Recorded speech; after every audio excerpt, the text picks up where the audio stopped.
안녕하세요. 현실주의자입니다. 오늘은 조금 늦었죠. 죄송합니다. 개인적인 일정 때문에 조금 늦었습니다. 오늘은 지금 미증시를 보면 조정 중입니다. 미리 예상했던 조정 흐름이죠, 사실.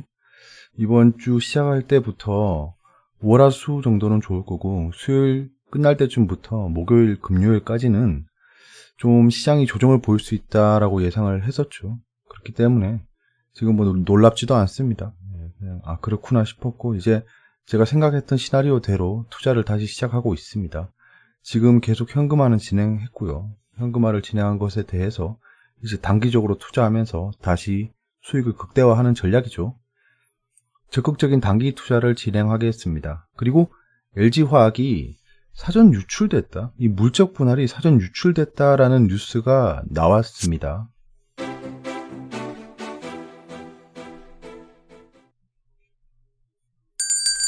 네. LG화학의 물적 분할이 사전 유출됐다라는 기사가 단독으로 떴습니다. 세계일보에서. LG화학 배터리 물적 분할 사전 유출 정황이라는데요. 사실 뭐 이게 사실이든 아니든 뭐 새롭나요?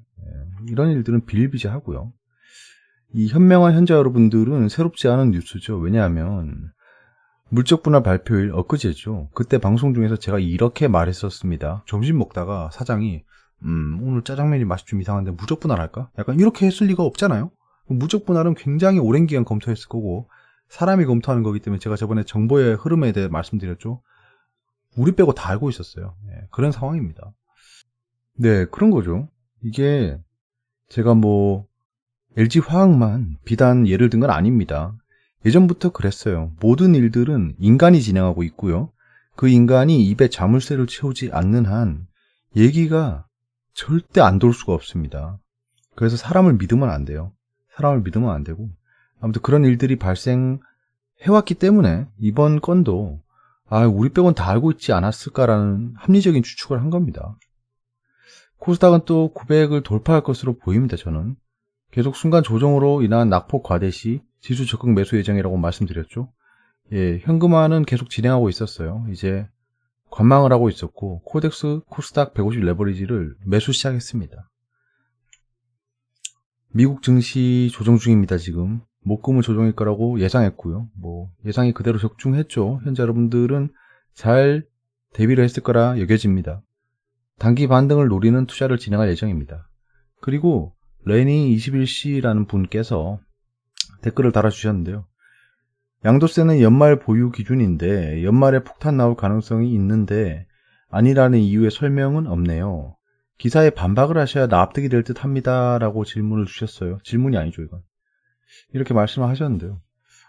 이게 약간 애매했어요. 사실 뭐 레니님께는 이런 질문을 해주심에 제가 감사의 말씀을 먼저 드립니다. 이렇게 생각하실 수 있을 거라고 생각했어요. 왜냐하면 주식 양도세 폭탄 밀어붙이는 기재부 동학개미 투매 부르나라는 기사였죠. 그럼 기사를 한번 들여다볼게요. 올 연말 오랜만에 하는 거죠, 이거. 팩트는 파란색이고요. 추측, 가설, 사견, 개소리는 빨간색입니다. 공허한 메아리는 초록색이에요. 잘 보세요. 조금씩 따라갈게요. 자, 올 연말 대주주 여건 하향에 따른 주식시장 개미들의 사실이죠. 대주주 여건 하향에 따른 주식시장 개미들의 연이은 매도가 불보듯 뻔해 대거 혼란이 예상된다. 자, 보세요. 레닌님께는 제가 한 가지 사전 얘기를 드리고 싶은 게 뭐냐면, 제가 이 기사에 대해서 말할 때 어떤 점을 얘기했었나요? 이 사람이 주장하고 있는 게 틀렸다라고 제가 얘기를 했나요? 아니면 너무 색안경이 끼어져 있는 뉴스라고 말씀을 드렸나요? 왜냐? 이런 흐름이 아니었어요. 대주주 요건 하향에 따라 주식시장 개인 투자자의 매도가 발생할 수 있다랑 연이은 매도가 불보듯 뻔해 대거 혼란이 예상된다랑은 천지차이입니다. 저는 그래서 이런 색안경을 낀 뉴스가 굉장히 바람직하지 않다라고 말씀드렸던 거예요. 아무튼 내용을 보세요. 이 파란색의 팩트를 들이대면서 뒤에 개인적인 사견을 넣고 있는데요. 사실 이거는 논리의 전개상 바람직합니다. 팩트를 근거로 한 의견을 제안하는 거죠. 근데 용어 선정이 보시면 이거는 너무 한쪽에 치우친 겁니다. 좌파 우파라고 치면 막 한쪽에 치우친 의견이란 거예요. 이런 것들이 너무 저는 안타깝고 아쉽다는 겁니다. 전문가는 없습니다. 그냥 개소리고요. 대주주 요건 하향을 오는 2023년 양도세 전면 도입에 맞춰 유예해야 한다고 지적했다. 사견이죠. 예. 이에 따라 정부는 뭐 법 개정해서 2018년부터 2020년, 2021년까지 대폭 낮추도록 했다. 사실이죠. 과세 기준일은 4월 1일이지만 대주주 판단 기준은 전년 12월 말이다. 사실이죠. 문제는 이게 문제인지 모르겠어요. 대주주 판단 기준일 이전에 종목당 3억 원 이상 주식을 가지고 있는 개미들의 매도 행렬이 일어난다는 것이다. 자, A는 B다라고 할 때 A가 일어남으로써 B가 반드시 일어나는 연관 사건이 아닙니다. 근데 이분은 확정을 짓고 있죠. 이것 때문에 개미들의 매도 행렬이 일어난다는 것이다 라고 했습니다. 대주주 판단 기준이 일정 기간이 아닌 연말에 주식을 보유했느냐 여부로 바라보기 때문이다. 맞죠?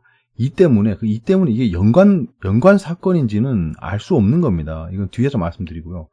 지난해 12월 유가증권 시장에서 개인 투자자가 3조 8,275억 원을 순매도해 7년여 만에 최대치를 기록했다. 사실이죠. 주식 보유액 기준이 15억에서 10억 원으로 내려가는 까닭이다. 이거는 모르는 거예요. 이건 물어봤어요? 판 사람들한테? 매도한 사람들한테 이 분석하신 분이 물어봤냐고요? 아니잖아요. 올해 기준이 3억 원으로 대폭 내려가 매도 행렬은 더욱 거셀 것으로 보인다. 자, 보세요. 올해 기준이 3억 원으로 대폭 내려가 맞죠? 근데 매도 행렬은 더욱 거셀 것으로 보인다. 이게 연관짓고 있는 거예요. 아울러 대주주 요건 판단 시 특수관계인 보유 주식까지 합산돼 혼란은 가중될 것으로 보인다. 자, 보세요. 용어 선정들을 다 보세요. 혼란은 가중될 것으로 보인다. 그냥 뭐 혼란이 생길 것으로 보인다랑은 천지차이입니다. 과거에는 종목당 10억 원으로 기준 금액이 높았기 때문에 대부분의 개인 투자자들은 해당 사항이 없었지만 올해 말 기준 3억 원으로 대폭 하향돼 예상치 못하게 대주주 요건에 포함될 가능성이 높다. 황세훈 상명대 DNA랩이 뭐죠? 개건연구원은 대주주 요건이 낮아진 해를 살펴보면 실제 12월 3, 4주째 개인 매도가 심해지는 점을 볼 수 있다. 대주주 요건이 낮아진 해랑 12월에 개인 매도가 심해지는 점을 연결시켜 얘기하고 있는데요. 이 근거가 무엇인지 왜 제가 증명해야 되는지 모르겠습니다. 그러니까 상대편이 판타지를 제안했는데 제가 그 판타지를 지금 충족시켜줘야 되는 상황인 거예요. 일단은 뭐 그렇습니다. 제가 이걸 왜 증명을 해야 되는지는 잘 모르겠지만 일단 해볼게요. 2023년부터 양도세 전면 과세가 시행되는 만큼 2022년까지는 기존 10억 원 기준을 유지하는 게 바람직하다고 말했다라고 공안 메아리를 얘기하고 있죠. 네, 똑같습니다. 예. 저는 하고 싶은 말이 이게 매도한 개인 주주들한테 이 이유 때문에 물어봤냐고 묻고 싶어요. 제가. 자, 그러면 색안경을 낀 뉴스에 대한 비판을 한 겁니다. 저는 제대로 전달이 안 된 것 같으니 데이터에 대한 반박을 한번 해보죠. 자, 코스피 코스닥 12월에 매도한 양입니다. 개인들이 매도한 양이에요. 지금 여기서 그 문제를 삼았던 건 2019년 매도, 2019년 코스닥 매도 이거 두 개예요. 자, 근데 17년에도 굉장히 길죠. 이때도 대주주 요건 얘기가 나왔기 때문에 매도가 합리적입니다.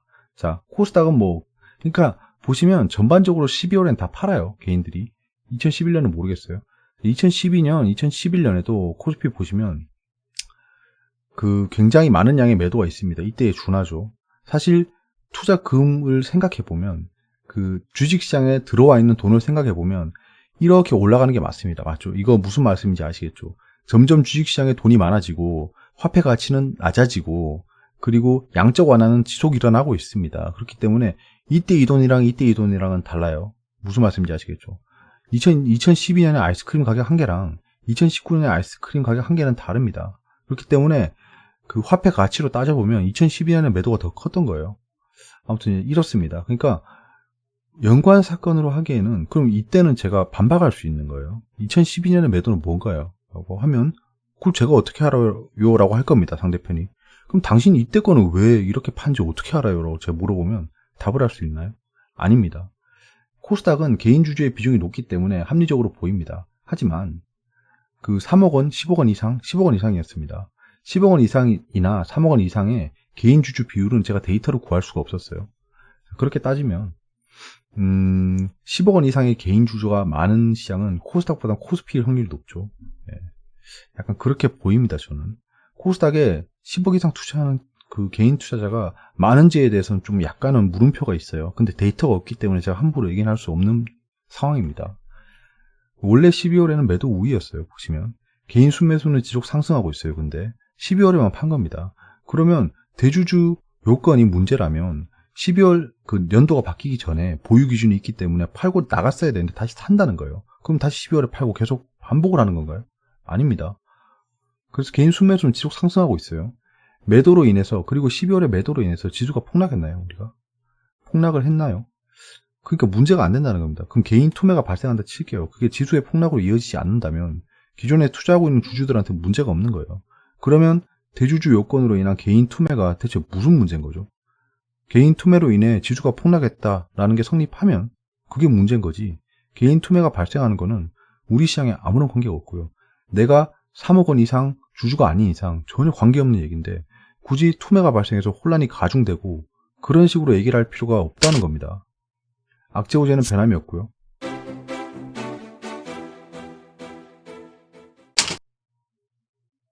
외신입니다. 자, 테크 셋업 웨이라고 하는데요. 지금 기술주가 매도를 하고 있다는 겁니다. 늘 말씀드렸지만 차익 실현 매물이 출회된다는 얘기는 역대급 개소리고요.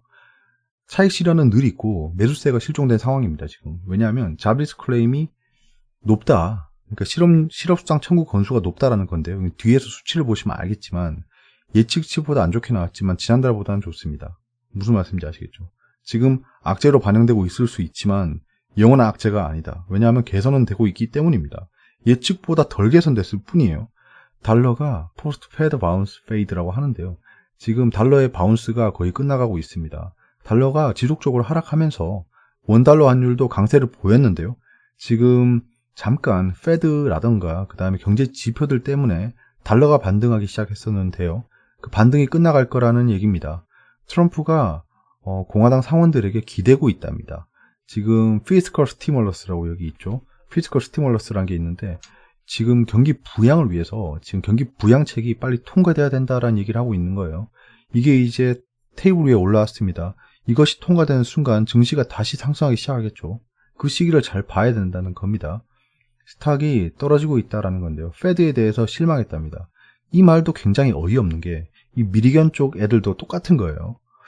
좀 다를 줄 알았는데 비슷한 거죠. 페드한테 실망할 일이 없습니다, 사실. 왜냐하면 저희가 지난주부터 얘기했잖아요. 페드 미팅이 있는데 거기서는 별 얘기가 안 나올 거다라고 했어요. 별 얘기가 안 나올 잔치였는데 왜 페드한테 실망을 하는 거죠? 기대는 없었는데 그래도 너한테 실망이야 라는 얘기인가요? 그러니까 이거는 의미가 없는 얘기예요. 스탁이 떨어지고 있는 이유를 모르기 때문에 페드한테 실망했다라고 프레임을 만들 수밖에 없는 겁니다. 그러니까 이런 악재는 영속적일 수가 없고요. 반드시 반등으로 이어지는 게 제 경험상 그렇습니다. 경험상 그렇고 사람들의 마인드상 그렇습니다. 페드한테 실망했어. 그럼 내일도 페드한테 실망했어. 그 다음 날도 페드한테 실망했어. 다음 해도 페드한테 실망했어. 이렇게 팔고 있을 리가 없잖아요. 그러니까 오래가지 않는 악재라는 겁니다. 악재로 보이지도 않지만 오래가지 않은 악재다. 오일이 40불 위에 있다라는 얘기인데요. 이게 지금 보시면 크루드 오일이 40불 위에서 거래되고 있는데요. 지금 오펙이랑 오펙 플러스에서 프로덕션 여기 디시플린이라는 게 상승시킨다는 겁니다. 수요를 상승시킬 건데 그거에 대해서 속도를 조절한다라는 겁니다. 유가는 지속적으로 반등할 것으로 예견됩니다. 자, 증권가가 FOMC 회의 결과는 지금 수준만 해도 충분하다는 뜻. 역시 꿈보다 해몽이죠. 누구는 저기 페드 디서포인트라고 실망하고 있다고 하는데 우리 내신에서는 지금 수준만 해도 충분하다는 뜻. 그러니까 같은 사건이 벌어져도 해석하는 거에 따라 너무 달라요. 이게 현재의 사회고 그 사회에서 해석하고 있는 각가지의 그 다른 어깨에 놓인 책임감들이 주식시장에 반영을 하고 있는 겁니다. 그렇기 때문에 여러분들은 중심을 잡고 잘 봐야 돼요. 잘 봐야 됩니다. 미연준 2023년까지 제로금리를 시사했답니다. 하늘이 저금리에 발맞추나. 그러니까 똑같은 말했는데 다 해석 다르게 하고 있죠, 지금. 되게 재밌는 거예요. 어차피 저금리 시대입니다, 이제. 금리를 상승시킬 일이 거의 없을 것 같아요. 최소한 2023년까지. 제로금리입니다. 양적 완화가 유지되는 겁니다. 근데 이게 약점이 될 수 있어요. 금리를 낮춘다는 건 경기가 꼬꾸라졌을 때 어떻게든 회복할 수 있는 총알입니다. 근데 그게 없어진 상태로 계속 간다는 거예요. 마이너스 금리로 갈 수는 없지 않습니까? 또 말 바꾼 트럼프, 틱톡 거래 마음에 안 든다. 틱톡에 대해서 계속 막 버즈, 이제 일어나고 있는 거죠. 우리랑은 관계 없습니다. 그냥 내버려 두시죠. 무차익 공매도 외국인 운용사 연기금 4개사에 과태료 7.3억. 외국 운용사는 그렇다 칠게요. 얘들이 뭐 무차익 공매도 하는 게 뭐 하루 이틀이었습니까? 많은 연기금 사개사는 좀 약간 좀 쇼킹하네요. 내가 이러려고 국민연금 내고 있는 건지. 연기금 사개사에서 무차익 공매도를 했다는 건 이거는 좀 심각합니다. 이거 청문회 해야 돼요. 그래, 무차익 공매도를 했는 건 그렇다 칠게요. 근데 외국 운용사 연기금 사개사에 대해 총 7억 3천만 원의 과태료를 부과하기로 했답니다. 그럼 얘들이 무차익 공매도로 얼마를 벌었을까요?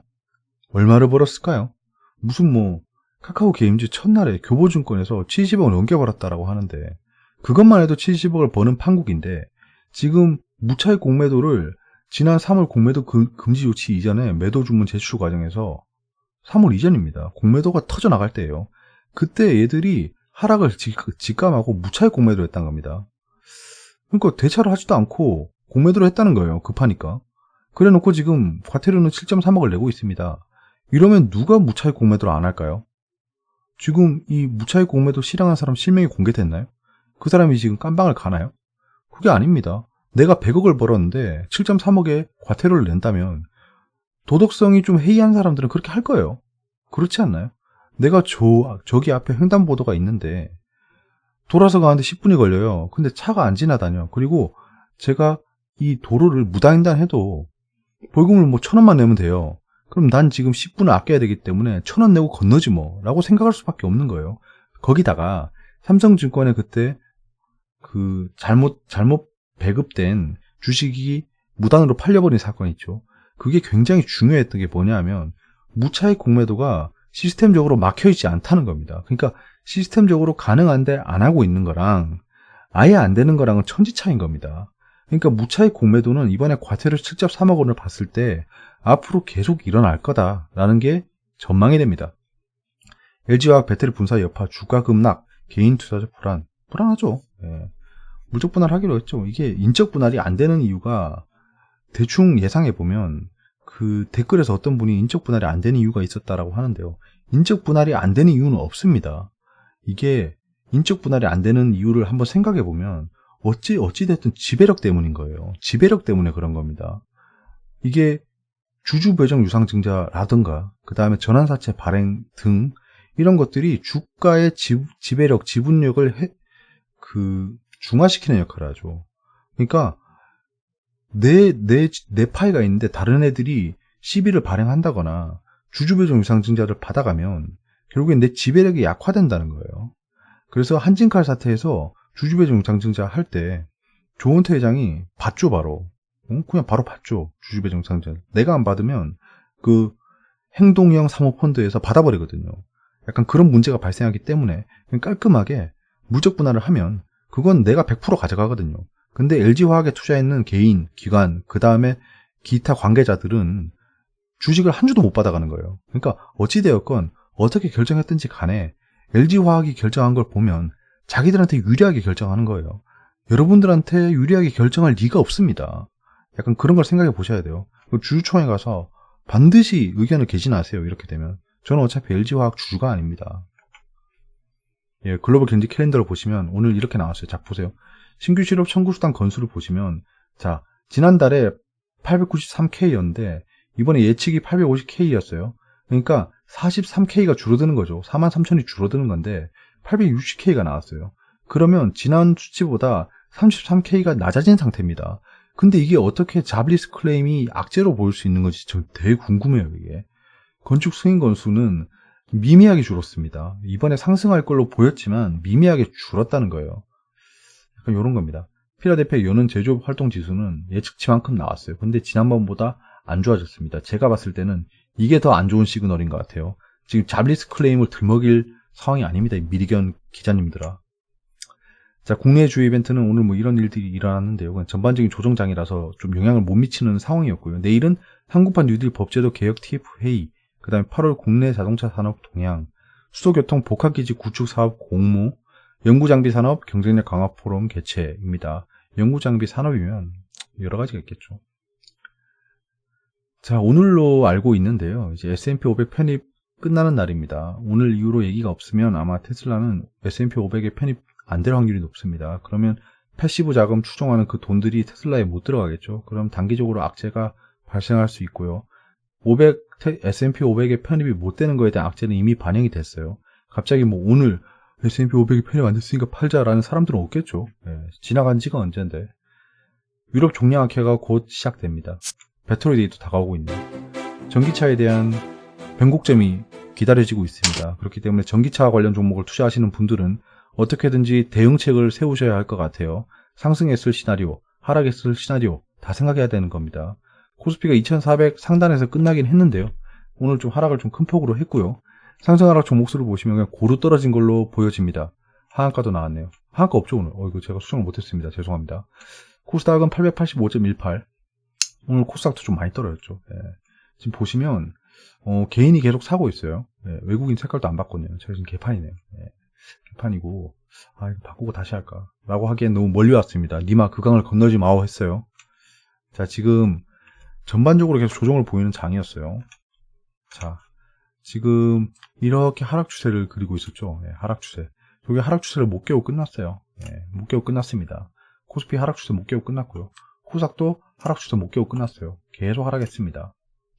저는 오늘 매수를 한 타이밍이 언제일까요, 여러분? 이때 했고요. 이때 했는데 사실 이때 했는데 여기서 못 팔았어요. 못 팔고 하락 추세를 그리길래 기다렸습니다. 여기서 샀고요. 여기 샀습니다. 이렇게 매수를 한 상태고요. 코스닥이 내일 어떻게 될지는 좀 보시죠. 시초가는 안 좋을 수 있기 때문에 시초가 때 추가 매수를 할지는 좀 지켜보고요. 제가 오늘 생각했던 라인이 어디였냐 하면 뭐 연기금이긴 한데 이쪽이었습니다. 이쪽이었기 때문에 좀 아쉽네요. 무슨 말이냐 하면 제가 생각한 하한선이 여기였습니다. 오늘 생각했던 하한 라인이 여기였어요. 더 깨고 내려갔죠. 이게 좀 아쉬웠어요. 외국인은 지속적으로 팔고 있는 모습입니다. 근데 최근에 매수세로 돌아섰기 때문에 지속적으로 매도할지는 모르는 거죠, 아직. 지금 보시면 전반적으로 거래량이 좀 많았습니다. 오늘 시장에 관심이 좀 많았어요, 사람들이. 더군다나 이때 하락할 때 코스피에 이 매수 들어오는 거 보이시죠? 이 개인입니다. 개인이고 코스닥에서 외국인은 뭐 기관은 지속적으로 팔았어요. 지속적으로 팔았고 외국인이 장마판에 좀 들어오는 모습으로 반등하고 끝난 겁니다. 근데 종가쯤이 좀 떨어졌죠. 종가에 거래량 터지는 거 보이시죠? 이때 외국인이 종가를 좀 받아왔고 개인들이 내일 시장에 대한 불확실성으로 인해서 종가에다 던져버리는 모습이 양시장 모두 나왔고 그것을 외국인이 받았습니다. 자, 보시면 알겠지만 어제 외국인이 장마판 매수할 때 시초가 부근에 갭상승시키고 매수하는 척 하다가 털고 나갈 거다라고 했죠. 이렇게 되는 겁니다. 그러니까 외국인의 매동을 믿지 마세요. 외국인이라고 진득히 오래 사고 그런 프레임에 사람들이 현혹되고 있는데요. 그렇지 않습니다. 그렇지 않습니다. 그 이상한 프레임 때문에 색안경이 있는데요. 외국인 단타 정말 많이 칩니다. 외국인은 한번 사면 뭐 끈덕지게 산다 이딴 프레임을 만들어놨던데 그거 다 허구입니다. 자, 지금 글로벌 경제 지표는 전부 다 파란색입니다. 빨간색 할 게 없네요. 지금 현재 조정장을 보이고 있고요. 근데 원달러는 1170원대에 머물러 있습니다. 그렇기 때문에 내일 우리 시장이 크게 흔들릴 일은 없어 보입니다. 유가도 반등하고 있고요. WTI 신한 WTI 레버리지는 오늘 또 추가 매수를 해뒀습니다. 해뒀고 고리 반등 금은 좀 떨어지고 있지만 금도 의미가 없고요. 어려운 부분이 있으면 댓글로 말씀해 주세요. 오늘 좀 시간이 많이 늦었네요. 제가 좀 오늘 늦게 집에 도착해서 좀 늦게 시작했습니다. 거기다가 애기가 좀 깨가지고 좀 달랜다고 좀 많이 늦었는데요. 내일이 이제 한 주의 마지막 장인데요. 아마도 흔들릴 수도 있고 안 흔들릴 수도 있습니다. 그러니까 평이한 장은 아닐 거라는 거예요. 이게 양비론을 얘기한 게 아니고요. 내일 장은 좀 꿀렁꿀렁일 수 있기 때문에 단기 투자를 하시더라도 좀 조심해서 하시고요. 저도 이제 적극적인 단기 투자에 들어갈 거기 때문에 아마도 다이나믹한 하루가 될 것 같습니다. 오늘 하루 고생 많으셨고요. 내일도 화이팅입니다.